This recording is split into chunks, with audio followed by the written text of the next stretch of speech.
Hello guys, আমি এখন পল্লী বিদ্যুতের ভিতরে। আপনারা দেখুন, আমি আপনাদের কিছু দেখাতে চাই।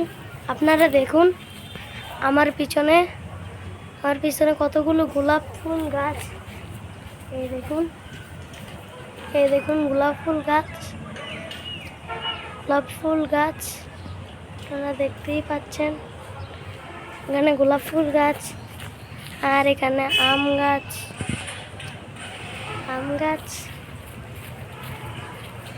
গোলাপ ফুল গাছ। আপনারা তো দেখলেনই কি রোদ পল্লী বিদ্যুতে। আপনারা ঘুরতে আইসেন,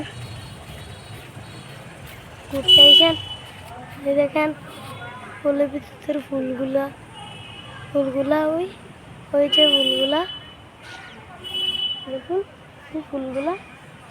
এই দেখুন এই ফুলগুলা সুন্দর ফুল, অনেক সুন্দর ফুল। আপনারা দেখতে থাকুন।